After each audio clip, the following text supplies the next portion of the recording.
Oh, I thought I would be done much earlier today. You know, when I woke up, it was supposed to pour rain all day. Now, admittedly, I kind of drug my feet getting out of bed a little bit. Got into the barn. As I left the house, it was snowing. It wasn't raining. So now I'm thinking, man, now I'm just late. I get to the barn, snowing hard, but everybody I run into, Jason Merriman, Jason McGinnis, Eric, Tyler, they're all soaked. Everybody's jogging. I come to find out it did pour rain all morning. Then it switched to snow, which is nasty. Well, everybody got to go out that went out. They were all going on the back track. The front track, I'm going to tell you what, I do not envy the track crew at Northfield Park. It is going to be, so the temperature is going to dip drastically on Sunday. Maybe even tonight, I'm not sure. But when it does, the mess that is the front track, I don't know how they're going to fix that up because it's going to freeze so quick. I just don't know how they're going to be able to. I don't know how they're going to be able to catch it. And if they don't catch it, it's ruined for, I don't know, a few days anyway. So I wish them the luck. I wish us all luck because it's all resting on what they do over the next 48 hours. So we had a bit of an odd week. I started my week coming back from vacation. I drove back. I can never just have a normal life. I drove back to Ontario. So the whole point, I wanted to go back and drive Drebin, but the night before, when we landed in Ontario, everything was pushed back and delayed. We weren't getting back to Ohio until 2:30, 2:45. The dog was in Guelph. We left the dog to be taken care of by Nellie in Guelph. And if we went back and got the dog, you're talking about 3:15, 3:30. Just it's not workable. The kids had already missed a week of school.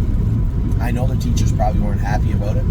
But as I said to my wife when the trip was booked, I'm more worried about the McDonald family than I am the teachers at St. Barnabas. God love them. They work hard, but my children being able to hang out with their cousins and their grandparents who are getting much older is important. So that was that. So we get back home. They had to be in school on Monday. It was important. So we pivot, get the dog taken care of overnight. I'm coming back to drive Drebin. So we drive over to Ohio. We get here at 2:45, 2:20. Kids go to bed. Man, they were troopers. They get up in the morning and they went to school. Now, I was slow getting into the barn because, as I just said, I had to go back to Ontario. I had to race Drebin, pick up the dog, come back home. I get over there, I race Drebin. He just gets picked off in a blizzard. Race great. And I take off for Ohio. Oh, there's the snow. That fella can't park in there. That's the ditch. Poor bugger. Somebody else found their way in the woods there yesterday, not that long ago.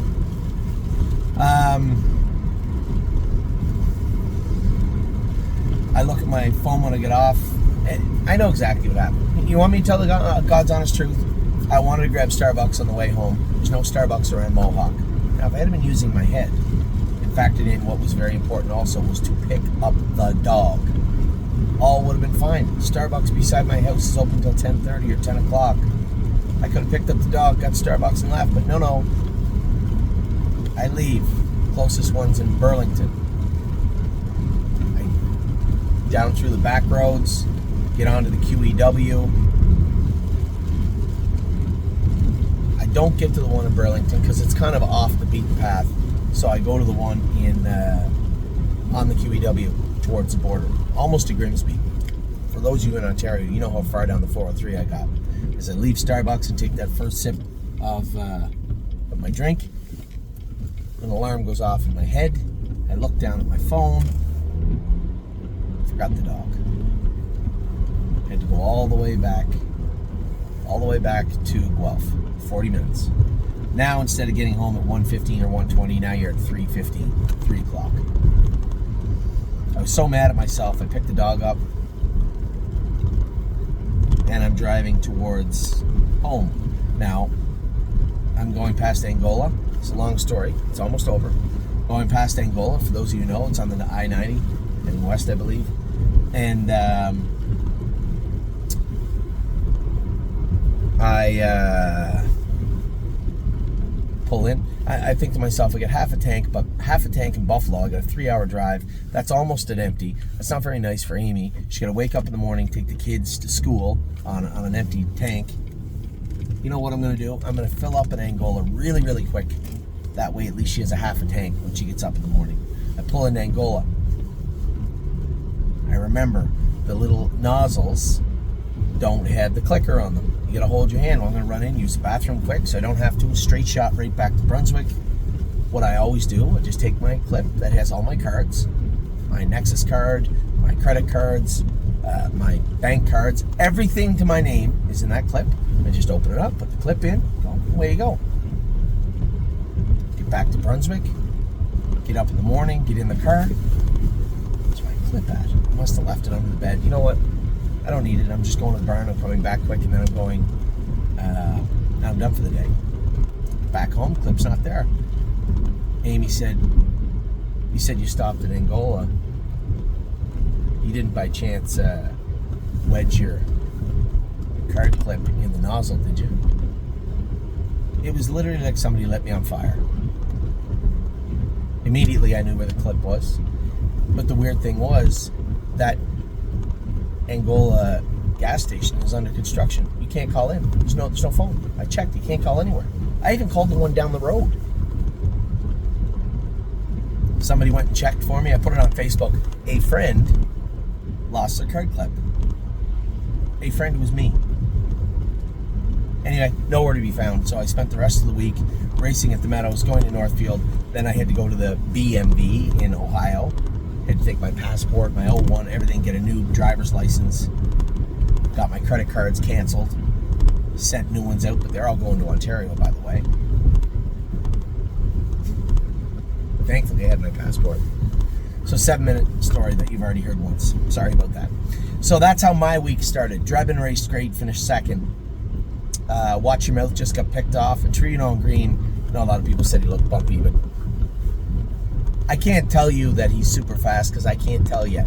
One, the tracks and the track size will not allow me to form in a fair opinion of the horse just yet. I wasn't disappointed with him, and the break was as much my fault as his. Problem is that in Ohio he has to qualify. Can't get him in Pennsylvania. Don't really think he's good enough to go back to Mohawk just yet. I guess for argument's sake, if we were going to retain the horse and race him in stakes, he would have to go to Ontario anyway. So if he doesn't get in this week and we can't qualify him this week, I guess there is always the opportunity to send him back to Ontario. I believe that there's a little bit of speed in there. I just don't know how much. And I'm not going to close the book on Trevino on Green until I'm comfortable in saying he's not good enough, or he's this or he's that. And I don't think it's fair to say that about the horse. He may very well be good enough.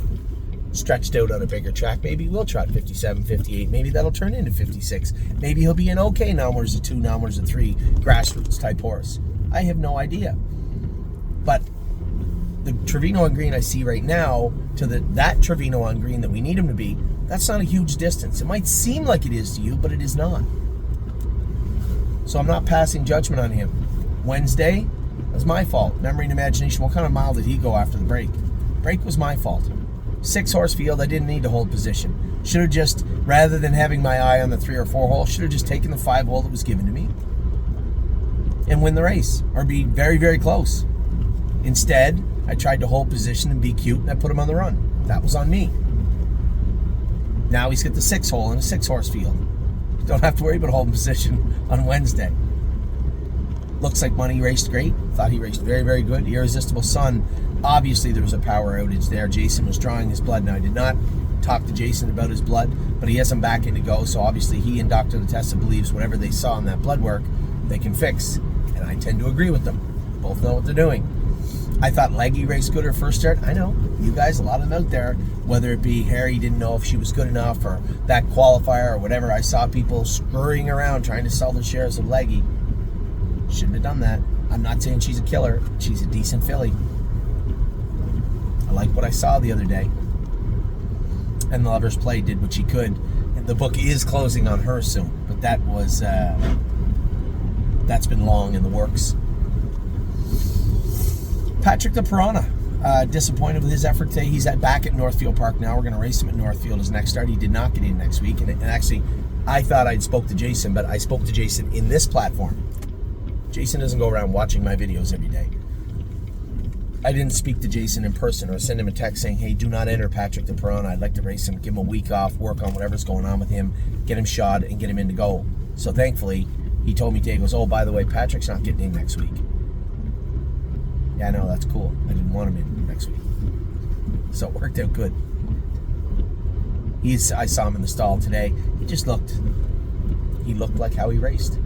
I want to see him sharp, proud in his stall. The way he was when we qualified him, raced him at Miami Valley. How do we get back to that? That's what our aim is. International man, I think two things I think are fair out of the mile the other day. One, maybe he's just an okay horse. There's nothing wrong with that. And two, that snowstorm with all that weight, bell boots on him, that was a tough one for him. I can't blame him for that. And Spitfire Overseas, I'm fully confident in saying the horse just couldn't get a hold of the track. We will rectify that. The most frustrating part is now that he has to qualify. What a waste of time to qualify a horse that is as talented as that horse. You know, there's always that discussion, and it was much more prevalent during COVID about not having to qualify back-aged horses. One of our clients said it to me today, and you're 100% right. What gambler looks at a qualifier and says, that was a good qualifier? Most people just go around this day and age. Just go get them qualified. We'll train them up. We'll school them up, him or her. We'll have that horse ready to go. When's the last time you saw any one of our horses come into the stable.ca off any amount of time that wasn't ready to rock? Because there's no wasted races. I hate wasting races. So if we put a horse in to go, I fully expect that horse could win when we put it in to go. And if we don't, we let down the horse, ourselves, our clients, and obviously the bettors. So there's nothing I hate more than that. Just go around. There'd be no go-arounds in this barn. When they're entered in to go, they are supposed to be ready to win. Now, sure, James goes out and drives them nice and conservatively. I get it. But they're supposed to be ready to go. Now, I just told you about an okay week, right? Drebin race good, Watch Your Mouth race good, Trevino on green, I wasn't disappointed with. A break, a good mile from Looks Like Money, Leggy race good, International Man raced okay. Spitfire made an unfortunate break, an error, and as the announcer said, an unforced error, but I would disagree. It was absolutely a forced error because he couldn't get a hold of the track. He didn't know that at the time, though. And then we finished off our week with a fantastic mile from Time Is On My Set. I don't think you guys understand what kind of mile that was. Source didn't race in the year 2025 before yesterday. It is the 18th today. He didn't race in 18 or 19 days going into yesterday. And I don't care how fast I don't care if he broke the track record with him training. It's not the same as racing. That horse went out and went one hell of a mile to beat two pretty good horses yesterday at the Meadows. Chevron's Bypass. I wasn't disappointed with the horses at Mohawk last night. I was not disappointed with Chevron's Bypass. I was not disappointed with Never Lose Felix. Sure, I wanted to see better results. But when I stepped back and took 2 or 3 looks at the races themselves, sure, if Tyler Borth took his chances, blasted out of there, got away 3rd or 4th, would he have been in the mix? I think so. But it's hard to ask him to do that. In hindsight, you can. He never driven him before. And Chevron's Bypass, I think he gave her a good drive. She just has to grow from there, get better from there. Tonight, we have Admiral Deal, Mounds for All. Neptune, I think those horses all look in decent shape. Neptune, is he ready to pace 52? I don't know. We'll see tonight. Mounds for All, I'm going to talk to Billy here in a little while, and I just don't want to see the horse get away back. 3 races now, we ducked him. No more ducks. Down the road. That's what I would like to see from Mounds for All. And if he can't do in that class, he's not staying in Ontario. Because there is a class, Miami Valley, Meadows, or Northfield. There is a multitude of places we could be racing that horse right now where he will be 8-5. And at 10-1, it's not acceptable. So we'll see how he races tonight. And Admiral Dio, again, if he can't do in there, is 6-1 morning line. If he's not a competitive horse in there, then we'll find a claimer for him. Simple as that. Sunday, we Greatest Ending and Rock Shining Star racing together. 5-1 on Greatest Ending. 10 hole, which is trailing post 15-1, Rock Shining Star. Oof. And then we have Dreb, and I'm supposed to be going back Monday now. I'll be completely frank with everybody. It's minus 2 million. Do I really want to drive all the way back to Ontario to drive 2 horses? I see I'm listed on another horse, only to get in the car and come right back. I guess I could because, truthfully speaking, I don't think that you're going to see a whole lot being done at the barn on Tuesday. It just looks viciously cold. Now, I did say, I'll tell you what, I'll make you a deal. If they're going with the qualifiers at the Meadows Tuesday, I am not going back to Mohawk. I can't come back, get home at midnight, get up at 5:30, minus 10 million, put the horses on a trailer, go to the Meadows and qualify them. I can't do that. It's just, it's not likely to happen. If they cancel the qualifiers, I'm more likely to go back to Ontario and drive Dreb. And Donadover is the other horse. There's a blast from the past. I haven't heard him forever. Donadover. So that's what took place this week at the track. What about our track, Northfield? We had a training day for the babies. Now it's the 17th of January. Many of these horses have not trained much since the open house. Just a vicious run of cold weather. The second week of January, we trained them a little bit the first week. A horse like Perfection Hanover has absolutely not trained since the open house. And a bunch of people said, well, what was wrong with him? He got a little bit of a virus, and a number of horses did, especially when they start to get corks on, and then they start to get that, you have different horses coming in from different places. They'll get a virus, their legs will blow up a little bit, their front legs, hind legs, one leg, their knees, their hocks. Perfection Hanover, it really went through him. All 4 legs blew up, then his hocks blew up, then his front end blew up. Now he stayed eating, he stayed comfortable, but we couldn't really do much with him like that. We come back even yesterday, his hocks are still filled up a little bit. Now, Dr. Latessa was not concerned at all. I was. Asked him how he wanted to treat him, what he wanted to do with him. And, but that was his first training mile. So the 28th of December to the 18th of January. And yesterday is what you got. That was a hell of a mile from him. You have to understand, this is what they're able to do right now. This is top speed right now. So you're asking them to be on their very best. And a horse like a very perfect example was Perfect Thought. I trained Perfect Thought. Jason trained Perfect Thought on Tuesday. We trained maybe 5 or 6 on Tuesday.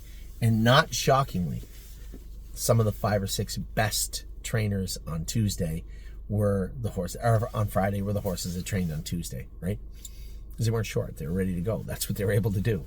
And Perfect Thought looked head and shoulders better than everybody because she hasn't missed much time. Now, my original plan for this video was to give you 5 horses that I thought looked great yesterday and 5 horses I thought we needed to work on. And it really doesn't mean anything. I told you about the horses I love. I did the video yesterday. I'll just run through the sets of the horses that made mistakes and I'll explain why. Maybe that's a better way to do it. Horses that made mistakes or looked a little lackluster, and I'll explain why. Royal Flush Dio continues to get better and better and better. He was sick for about 2 or 3 weeks when we first got him, and he's really starting to come on now, but I would argue he's a couple of weeks behind everybody. So he needs to put some of that weight on. He needs to turn that weight into muscle, and just the raw work we have to put onto him. I believe he's a good 2 weeks behind the other horses. Made that break late in the mile yesterday. Most of the horses that made breaks in the mile yesterday, the track was a little firm. Maybe it was bothering them a little bit. We talked about Neuromancer. I'll talk about Neuromancer in a second. But Royal Flush Dio, that break, meaningless break. I think maybe his feet were just bothering him a little bit. Royal Duchess, her feet were bothering her quite a bit yesterday. She was not functioning as well as I want her to. There is going to be, who she reminds me of, for those of you who have been with us for a little while, Coupe de Ville. Not put together the greatest, got great attitude, good work ethic. I don't know if she has Coupe speed. I'd love it if she did. Interferes a little bit. Coupe de Ville wore Go Straight on one side. You guys maybe never knew that. Wore Go Straight on one side forever. So I don't care about what equipment and shoeing we have to do to get her there. The work ethic and the attitude is on point and in check, and that's very, very important. Yesterday could have been a number of things, but when they're not good, they're bad.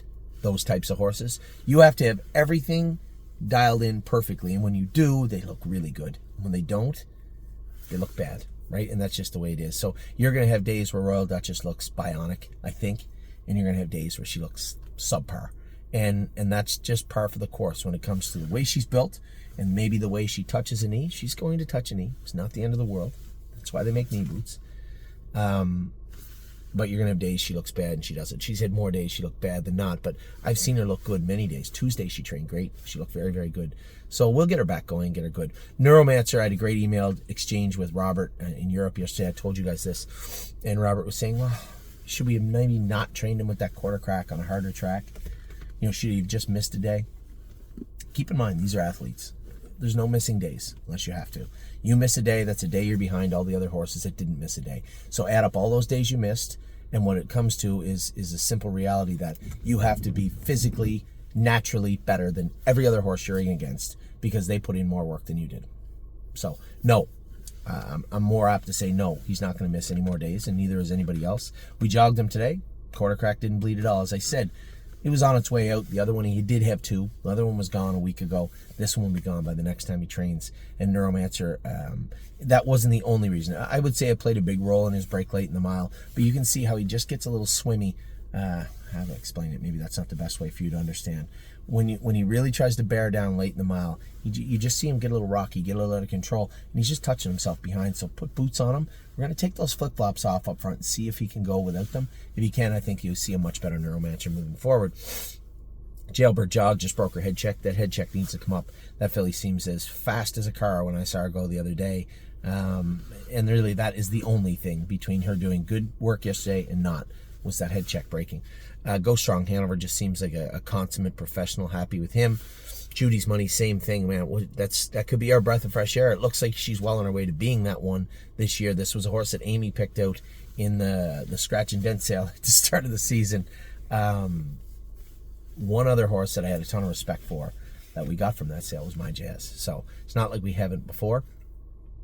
Megan's lucky day. Just give her time. It was a lot to ask of that filly. Her first day back from a procedure. It wasn't like she had a vacation or she was sick. She had an OCD removed, and that was her first training trip back. And Capistrano Knights trained really, really good on Tuesday. Yesterday, a little lackluster.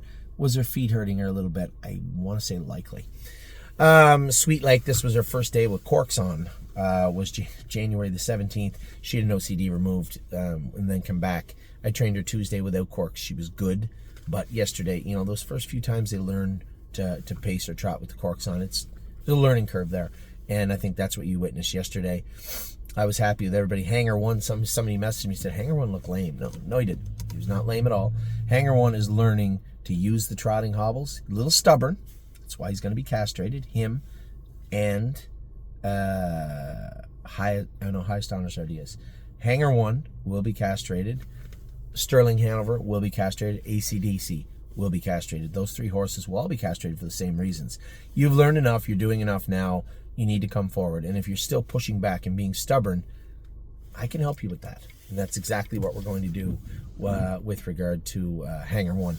He just gets a little frustrated and then he gets a little wild. And that transition is what we're trying to curb, right? That transition from stubbornness to wild. Stubbornness is fine. Stubbornness will dissipate with repetition and with training.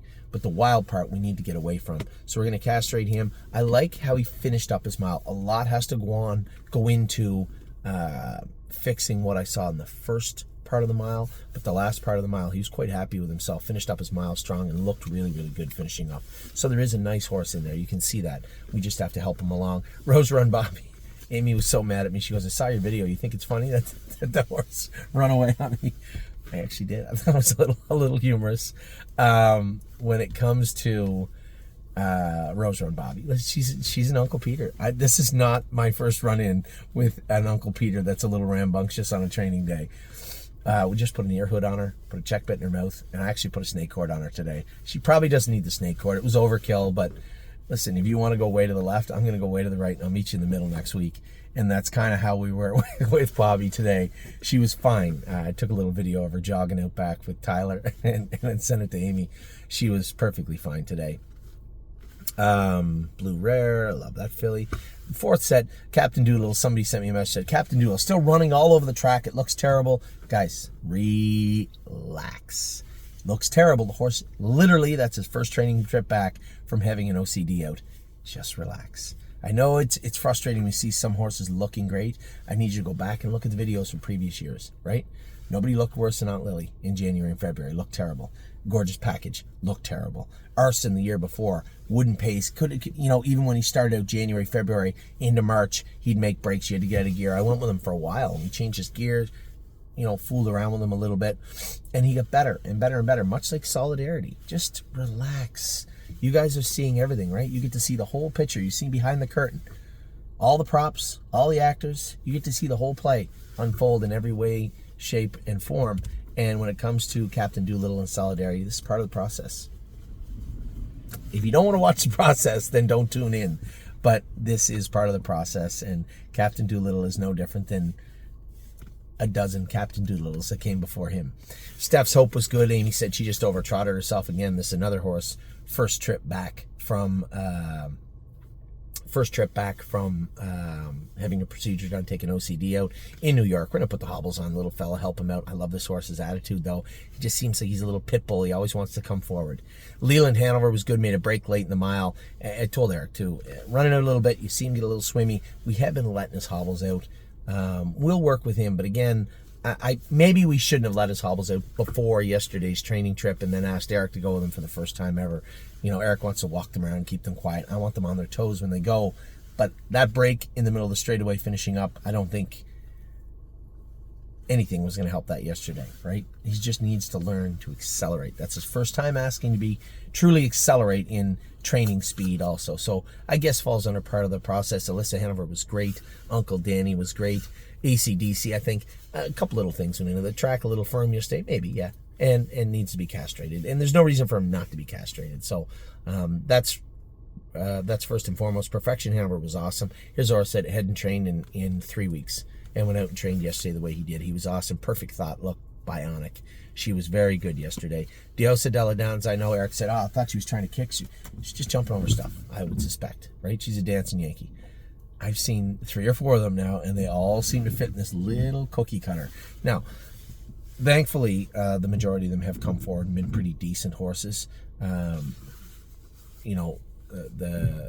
Pace and Philly was one of my favorite horses to drive over the last 2 years. And this filly has all the license to be a good horse, right? This is sipping on Xerox sister. I'm not worried about the acting up, and she's going to come forward. Don't worry. Millie Girl looked great, and riding the rodeo, just starting to get in with this group now and starting to find her bearing. Her nostrils are starting to dry up a little bit. That mucus that was thick and yellow and green, just nasty looking, starting to become a little more white and a little less prevalent. Dr. Tessa said we could use the salt room over there on her also. I never thought of that. Very smart. We can use that and use the Flexi Neb on her and just be a little, as I said before in the videos, continue to be aggressive with her and cleaning that up.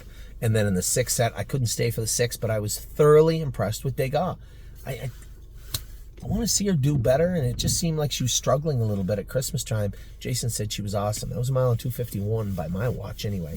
2:51 yesterday, and I thought Degas looked very good. He said, no, she was really good. I was really happy with her. Aunt Sarah looked awesome. He's a Fearless Peter. Rico Tubbs. Joe J. Fotag looked good, rolled off. I might throw the hobbles on Joe J. Fotag for a little bit. That you put a step in or you're on a line or you get out of gear, your first thought should be to work through it, not roll off. We're going to help her out in doing that. Maybe throw the hobbles on her. And Rico Tubbs looked good also. So if I was to give you 5 horses we're going to work on, we don't need to work on Royal Flush Hanover. Don't need to work on Neuromancer. Megan's Lucky Day. We're going to work on her over the next few weeks. Sweet Lake. We're going to work on Sweet Lake over the next little bit. Captain Doolittle is 4. Solidarity we're going to continue, but just rinse and repeat. Repetition will help clean him up. Same with Leland Hanover. ACD. Well, we don't have to work with ACDC. I know exactly how we're going to fix ACDC.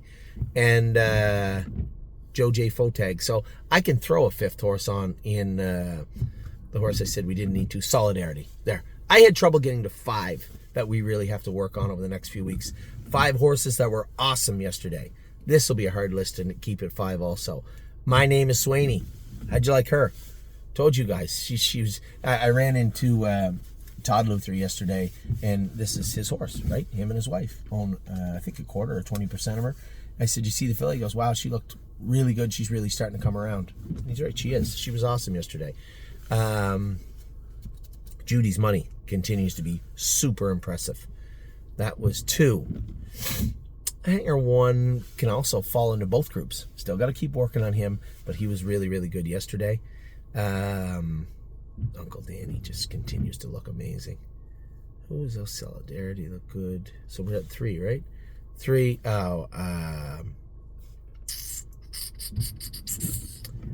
Perfect Thought. Top of the food chain yesterday. She was awesome. And then Degas. Pretty easy. Those are some horses that really wowed me yesterday in training. So happy with the way the week went. It was a little slow. It was so nice to get that win with Time Is On My Side. It just felt like the pendulum was swinging in the wrong direction last week. We just floated out at the wire, made a break, made another break, didn't get in, drew the outside. It just seemed like everything was not going our way. And then for Time Is On My Side to come out and throw a strike like that when we needed it, it was helpful. It was helpful. So I hope you guys had a great week. It has been, it's been a great start to the year. It's been an okay start to the year, but you can see how things are starting to come around. Happy with what I saw from the qualifiers this week. Schoolers, the way horses are training both here in Ontario. So I think there's a lot more to talk about in the coming weeks with some optimism for sure. But for right now, happy with the babies, happy with the sophomores that are back going or almost back going. And for the most part, happy with the racehorses. Should be a better week next week when we get Save America back, JK Victory back. Those horses were a little bit sick the other day. And a number of other horses going. So that's what we're looking for moving forward. I hope you guys had a great week. You're gonna have to bundle up Monday, Tuesday, Wednesday. Everywhere I see on my weather report looks like it's gonna be viciously cold outside of maybe Florida. So if you're anywhere outside of Florida, bundle up. Cold one coming.